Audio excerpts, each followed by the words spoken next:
Dans cet exercice d'application, on m'a donné une fonction f définie sur R par f de x égale moins 5x plus 4, facteur de 2x moins 3, pour tout x appartenant à R.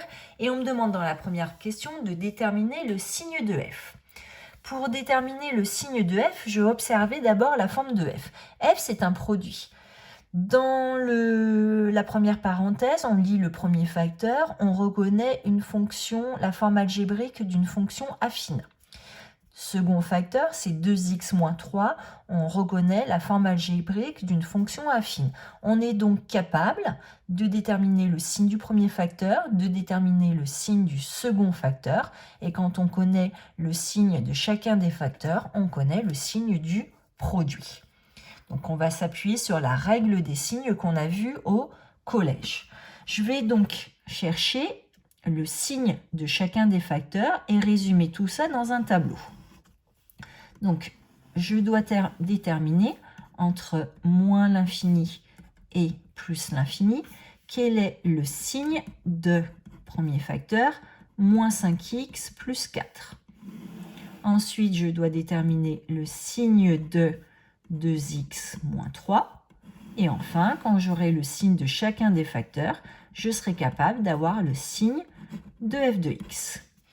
Le premier facteur est une fonction affine. Pour déterminer son signe, on doit d'abord chercher l'endroit où 5x plus 4 s'annule, c'est-à-dire la valeur de x pour laquelle moins 5x plus 4 s'annule.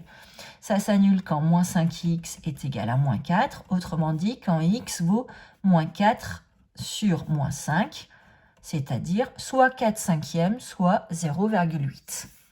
Donc je vais avoir à positionner dans mon tableau de signes, dans ma première ligne, la ligne qui parle des x, le nombre 0,8.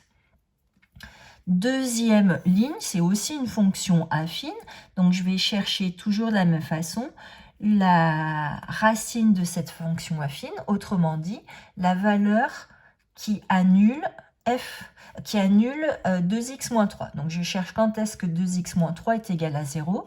C'est quand 2x est égal à 3, autrement dit quand x vaut 3,5. Soit je garde 3,5, soit je mets 1,5. Donc je dois aller positionner ce 1,5 dans mon tableau dans la première ligne. Attention, les nombres sont rangés par ordre croissant et non pas dans l'ordre dans lequel on les a trouvés. Donc j'ai d'abord moins l'infini, ensuite 0,8 qui est plus petit que 1,5 et ensuite j'aurai plus l'infini. Maintenant que j'ai positionné mes racines dans mon tableau, voilà, je vais pouvoir aller renseigner chacune des lignes. Alors, le signe de moins 5x plus 4. On a dit que moins 5x plus 4 s'annulait pour 0,8. Donc pour 0,8, dans la ligne moins 5x plus 4, ça s'annule, on a un 0 ici. Ensuite, pour savoir où c'est qu'on met des plus, où on met des moins, je vais aller regarder le coefficient directeur de ma fonction affine. Ici, le coefficient directeur vaut moins 5. Comme moins 5 est négatif, je vous rappelle qu'on a affaire à une droite, entre guillemets, qui descend. Donc, je la symbolise ici par mon stylo. Ça descend. Et si on arrive en 0, donc ça veut dire qu'avant, on était positif. Là, on arrive en 0 et après, on bascule dans les négatifs. Donc, après mon 0, je n'ai que des moins. J'ai complété donc ma première ligne concernant le signe de moins 5x plus 4. Maintenant, je dois faire le tableau de signes pour la fonction affine qui a x associe 2x moins 3. On a vu que cette fonction affine, elle s'annulait pour x égale 1,5. Donc pour x égale 1,5, ici, ça s'annule. Donc je positionne mon 0. Maintenant, il me reste à mettre les signes dans cette ligne-là. Pour déterminer le signe, j'ai besoin de connaître son coefficient directeur. Ici, le coefficient directeur, cette fois, vaut 2. Comme 2 est strictement positif, sa courbe, je vous rappelle, c'est une droite qui monte.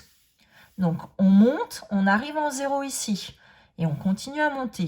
Donc, ça veut dire qu'après le 0, on bascule dans les positifs et qu'avant, on était dans les négatifs. On a renseigné les deux premières lignes. Maintenant, on va s'intéresser à la règle des signes. Donc pour remplir ici, on va utiliser la règle des signes. L'astuce ici, c'est d'utiliser la règle des signes. Règle des signes.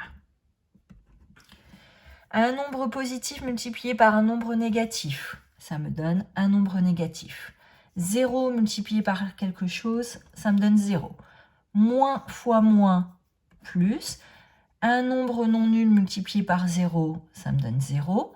Un nombre négatif multiplié par un nombre positif, ça me donne un nombre négatif. J'ai bien le tableau de signes de ma fonction f. Donc on vient de répondre à la question numéro 1. Question numéro 2. On me demande de résoudre cette inéquation. Autrement dit, on me demande quand est-ce que f de x est strictement négatif. Donc je vais aller chercher dans mon tableau les endroits dans la ligne f de x, parce que ici, je vous rappelle que ça, là, c'est la formule de f de x. Donc je vais dans la ligne de f de x et je vais chercher les endroits où j'ai mis un signe moins. Il y a deux endroits. Donc il y a deux zones qui m'intéressent. Première zone, c'est compris entre moins l'infini et 0,8. Donc je commence à écrire moins l'infini, 0,8. Deuxième zone, c'est entre 1,5 et plus l'infini. Alors, entre les deux zones, on met le U de union et maintenant, il reste à mettre les crochets. L'infini ne se prend jamais, donc on met des crochets ouverts. Est-ce que j'accepte la valeur 0,8? Que se passe-t-il en 0,8? f de x est égal à 0. Est-ce que j'accepte que f de x soit égal à 0? Non. Donc je ne prends pas la valeur 0,8, je mets un crochet ouvert. Que se passe-t-il en 1,5? En 1,5, f de x est égal à 0. Est-ce que je tolère d'être égal à 0? Non. Donc je ne prends pas 1,5, je mets un crochet ouvert. Grâce à mon tableau de signes de f de x, j'ai résolu très rapidement l'inéquation f de x strictement inférieure à 0.